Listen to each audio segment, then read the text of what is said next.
Assalamualaikum warahmatullahi wabarakatuh. Perkenalkan saya Rahmi Puji Rahayu, mahasiswa dari Program Studi Manajemen Universitas Sibar Asia. Pada video ini saya akan mempresentasikan hasil critical review terhadap dua tugas akhir tahun 2026. Penelitian pertama menggunakan regresi linear berganda dan yang kedua menggunakan CMPLS. Untuk penelitian pertama dilakukan oleh Muhammad Aditya Abdul Aziz dengan topik pengaruh brand equity dan brand image terhadap brand loyalty pada konsumen Pizza Hut di Jabodetabek. Penelitian menggunakan pendekatan kuantitatif 110 responden dan regresi linear berganda. Secara umum, penggunaan regresi linear berganda sudah sesuai dengan struktur model karena terdapat dua variabel independen dan satu variabel dependen.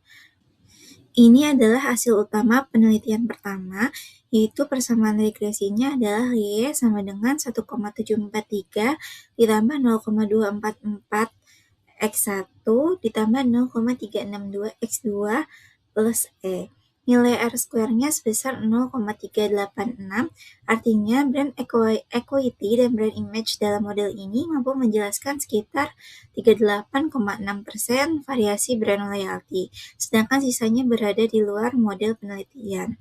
Secara statistik, peneliti menyimpulkan bahwa brand equity dan brand image berpengaruh signifikan terhadap brand loyalty. Temuan pertama berkaitan dengan validitas konstruk.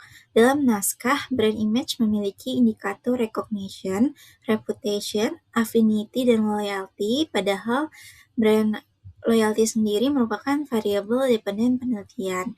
Menurut saya, ini menimbulkan konseptual overlap, artinya sebagian konsep yang digunakan untuk mengukur X2 sudah masuk ke dalam konsep Y.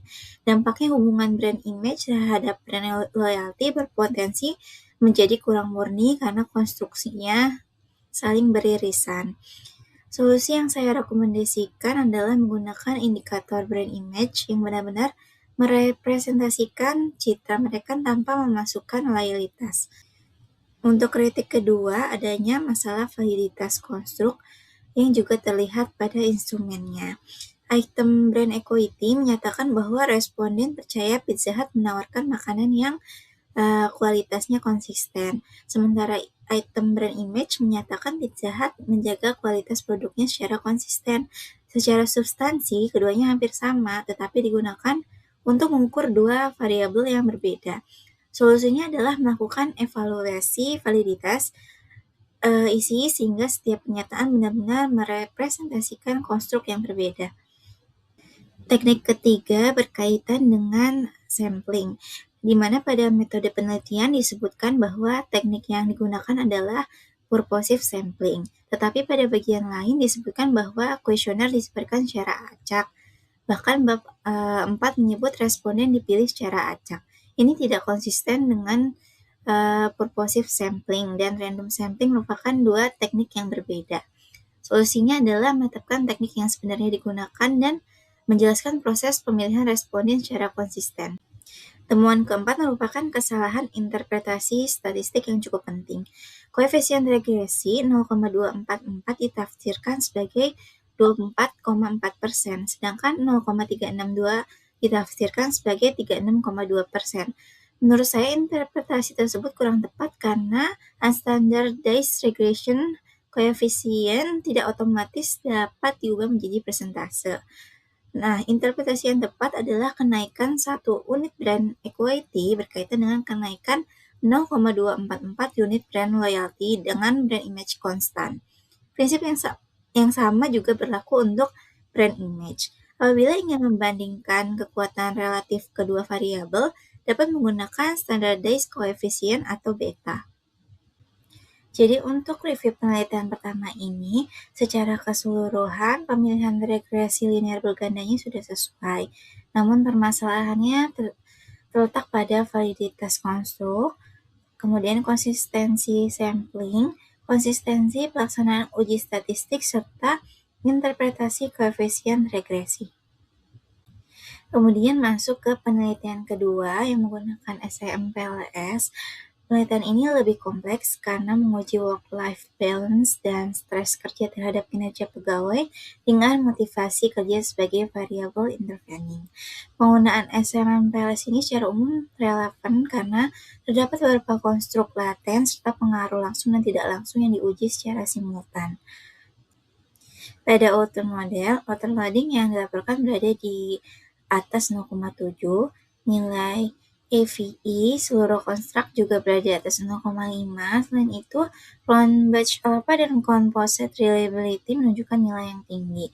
Jadi secara angka terdapat dukungan yang baik terhadap convergent validity dan reliabilitas konstruk.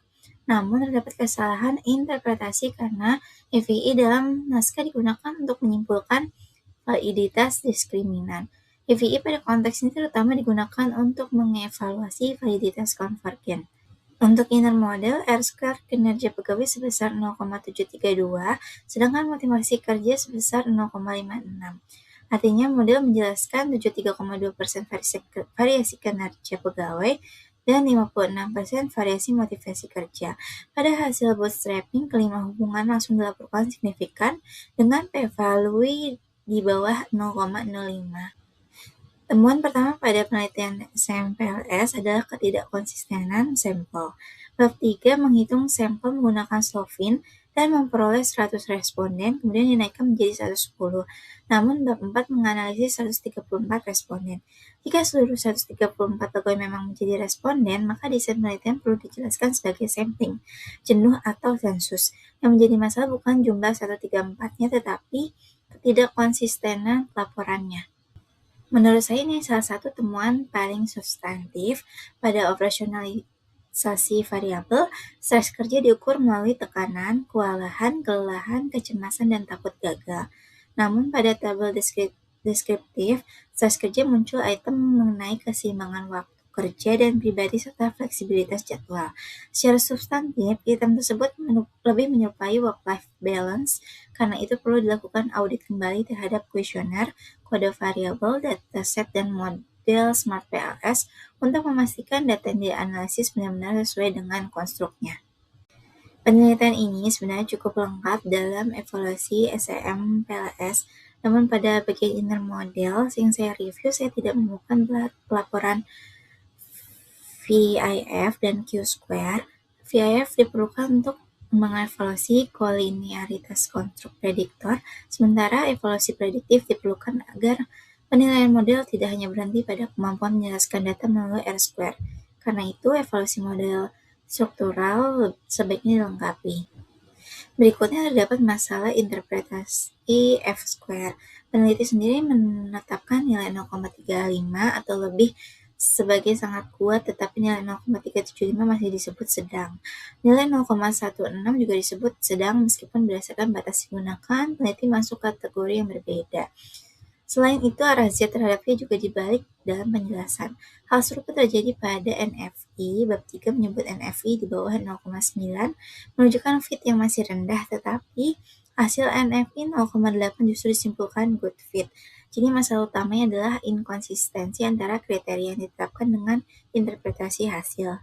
Stres kerja ternyata berpengaruh positif terhadap kinerja dan motivasi. Peneliti kemudian menjelaskan hasil tersebut menggunakan konsep eustress atau stres sebagai tantangan positif. Namun instrumen yang digunakan mengukur kondisi seperti tertekan, kewalahan, kelelahan, cemas, dan takut gagal. Karena itu hasil positif tersebut tidak otomatis dapat ditafsirkan sebagai eustress. Jika peneliti ingin menyimpulkan adanya eustress atau challenge stressor, konstruk tersebut harus didefinisikan dan diukur sejak awal dengan indikator yang sesuai. Untuk analisis mediasi, kedua indirect efek signifikan, pengaruh langsung X1 terhadap Y dan X2 terhadap Y juga tetap signifikan. Jadi pembahasannya sebenarnya dapat dikembangkan lebih jauh untuk menentukan bentuk mediasi, misalnya mediasi parsial atau komplementer sesuai prosedur klasifikasi yang digunakan. Selain itu, pada kesimpulan digunakan istilah motivasi kerja memperkuat pengaruh. Istilah memperkuat atau memperlemah lebih dekat dengan konsep moderasi, karena motivasi dalam penelitian ini adalah mediator. Istilah yang lebih tepat adalah memediasi atau menjadi mekanisme perantara. Jika dibandingkan, peneliti Sevi lebih kompleks secara analitis karena menggunakan SMPLS, dan menguji mediasi. Penelitian Muhammad Aditya menggunakan model regresi yang lebih sederhana, namun metode yang lebih kompleks tidak otomatis berarti kualitas metodologinya lebih baik. Penelitian Muhammad Aditya memiliki masalah utama pada validitas konstruk, sampling, dan interpretasi regresi, sementara penelitian CFP memiliki lebih banyak titik kritis pada konsistensi sampel, pengukuran konstruk, evaluasi SMPLS, dan interpretasi hasil. Berdasarkan critical review, saya menyimpulkan bahwa kedua penelitian pada dasarnya telah memilih metode analisis yang sesuai dengan struktur model masing-masing. Penelitian Muhammad tepat menggunakan regresi linear berganda untuk menguji dua variabel independen terhadap satu variabel dependen, namun perlu perbaikan terutama pada validitas konstruk, sampling, dan interpretasi statistik. Penelitian CFP juga relevan menggunakan SMPLS karena terdapat konstruk laten dan variabel intervening. Namun terdapat persoalan yang lebih kompleks pada konsistensi, sampel, instrumen, evaluasi intermode, dan interpretasi hasil. Maka pelajaran utama dari review ini adalah bahwa kualitas penelitian tidak hanya ditentukan oleh apakah nilai P lebih kecil dari 0,05. Penelitian yang baik membutuhkan konsistensi mulai dari teori, konstruk, instrumen, sampel, metode analisis, hingga kesimpulan. Apabila salah satu tahap tidak konsisten, kualitas kesimpulan penelitian juga dapat terpengaruh. Demikian presentasi hasil critical review yang saya lakukan. Terima kasih atas perhatian Bu dosen. Wassalamualaikum warahmatullahi wabarakatuh.